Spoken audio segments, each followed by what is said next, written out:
الحمدللہ رب العالمین والعاقبۃ للمتقین الصلاۃ والسلام علیک یا رسول اللہ۔ اللہ تعالیٰ سورۃ الاعراف میں ارشاد فرماتا ہے، وَاذْكُرُوا إِذْ جَعَلَكُمْ خُلَفَاءَ مِن بَعْدِ عَادٍ وَبَوَّأَكُمْ فِي الْأَرْضِ تَتَّخِذُونَ مِن سُهُولِهَا قُصُورًا وَتَنْحِتُونَ الْجِبَالَ بُيُوتًا فَاذْكُرُوا آلَاءَ اللَّهِ وَلَا تَعْثَوْا فِي الْأَرْضِ مُفْسِدِينَ۔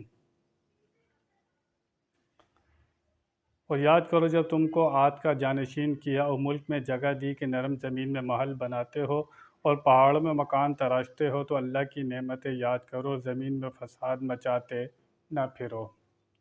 ذکر سن رہے ہیں آپ حضرت صالح علیہ السلام کی قوم کا۔ پہلے حضرت صالح علیہ السلام نے اپنی قوم کو ڈر سے سمجھایا، اللہ کا خوف، اللہ کا عذاب، کہ اگر نافرمانی کرو گے تو تمہارے لیے پھر جہنم کی سزائیں ہیں۔ انسان کو ہدایت پر لانے کے لیے کبھی خوف، کبھی امید، کبھی محبت، یہ سارے طریقوں سے اسے سمجھایا جاتا ہے۔ اللہ تعالیٰ کی محبت بھی رکھی جاتی ہے سامنے۔ حضرت صالح علیہ السلام نے اس آیہ مبارکہ میں اللہ تعالیٰ کی نعمتوں کو یاد کرنے کا حکم دیا کہ اللہ نے تمہیں جو نعمتیں دی ہیں ان کا شکر ادا کیوں نہیں کرتے۔ صالح علیہ السلام اپنی قوم کو سمجھا رہے ہیں کہ جب قوم عاد پر عذاب آیا، سب کے سب برباد ہو گئے، ان کا جانشین تمہیں بنایا، اور تمہیں اللہ نے کتنی نعمتیں دی ہیں۔ تم زمین میں سردی کے گھر الگ بناتے ہو، گرمی کے گھر الگ بناتے ہو، اور کتنا تمہیں اللہ تعالیٰ نے نعمتیں دی ہیں، تم اس کا شکر ادا نہیں کرتے۔ اس آیہ مبارکہ سے پتہ لگا کہ گرمی اور سردی کے گھر الگ بنانا یہ اسراف نہیں ہے۔ ایک امیر شخص ہے، وہ ایک سے زیادہ گھر بناتا ہے، کسی میں وہ خود رہتا ہے، کچھ کرائے پر دیا ہوا ہے، کوئی گھر اس ملک میں ہے، کوئی دوسرے ملک میں گھر اس نے بنایا ہے۔ تو یہاں پر صالح علیہ السلام نے اس کو اللہ تعالیٰ کی نعمت کے طور پر بتایا کہ تمہیں جو گھر عطا کیے ہیں یہ اللہ تعالیٰ کی نعمت ہے۔ تو زیادہ گھر مل جانا یہ اللہ تعالیٰ کی نعمتوں میں سے ایک نعمت ہے۔ پھر فرمایا کہ تم اللہ کی نعمتوں کو یاد کرو اور زمین میں فساد نہ پھیلاؤ۔ انسان صبح سے لے کر شام تک کتنی نعمتیں کھاتا ہے، اس کو اندازہ نہیں ہے۔ یہ اپنا وجود دیکھے کہ اللہ تعالیٰ کی کتنی بڑی نعمت ہے، لیکن اس کی طرف اس کی توجہ نہیں ہوتی۔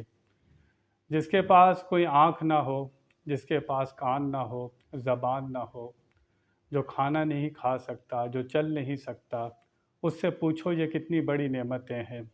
ہمارے پاس یہ ساری نعمتیں ہوتی ہیں، لیکن ہماری توجہ اس طرف نہیں ہوتی۔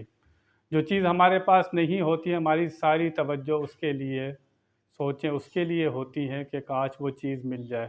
جو 99 نعمتیں ہیں اس کی طرف توجہ نہیں ہوتی۔ جب کوئی نعمت کم ہو جاتی ہے تو پھر پتہ چلتا ہے کہ یہ کتنی بڑی نعمت تھی۔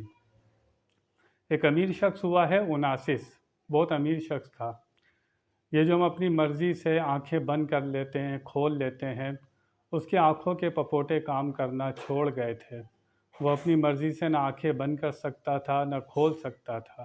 جب کھولنی ہوتی تھی تو ڈاکٹرز وہ ٹیپ لگا کر کھولتے تھے، وہ اپنی مرضی سے آنکھیں نہیں کھول سکتا تھا۔ یہ کتنی بڑی نعمت ہے، یہاں سے تنکا اڑتا ہے، وہاں سے ہماری آنکھ بند ہو جاتی ہے۔ تو اوناسس سے پوچھا، اگر یہ تمہاری آنکھیں صحیح ہو جائیں تو کیا دو گے؟ اس نے کہا میرے پاس جتنی دولت ہے ساری لے لو، یہ میری آنکھیں صحیح ہو جائیں، میں اپنی مرضی سے آنکھیں کھول سکوں۔ یہ اس کو پتہ ہوتا ہے کہ انسان کے پاس کتنی نعمتیں ہوتی ہیں، اس کی توجہ اس طرف ہوتی نہیں ہے۔ ایک شخص تھا، وہ بادشاہ تھا وقت کا، وہ سفر کرتا ہوا جنگل میں دور نکل گیا، اتنا دور نکل گیا کہ اس کی جو زبان تھی سوکھ کر کانٹا ہو گئی، پیاس سے برا حال ہو گیا۔ ایک شخص اس سے ملا، وہ اللہ والا تھا۔ انہوں نے کہا پانی مل جائے گا بادشاہ، مجھے کیا دو گے؟ بادشاہ نے کہا مانگو، کیا مانگتے ہو؟ اس شخص نے کہا بادشاہ آدھی حکومت دے دے، پانی مل جائے گا، آدھی سلطنت دے دے، پانی مل جائے گا۔ بادشاہ نے آدھی سلطنت دے دی 2 گھونٹ پانی کے لیے، پانی اسے مل گیا۔ واپس آ کر سلطنت میں بیٹھا، اپنے تخت پر بیٹھا، اب جو پانی پیا تھا وہ پاس نہیں ہو رہا۔ وہی شخص پھر دربار میں آیا، وہ اللہ والا تھا، نصیحت کرنی ہوتی ہے کسی کو۔ اس شخص نے کہا، بادشاہ پیشاب پاس ہو جائے گا لیکن آدھی سلطنت اور دینا ہوگی۔ بادشاہ نے کہا، آدھی سلطنت بھی لے لے، مجھے پیشاب آ جائے۔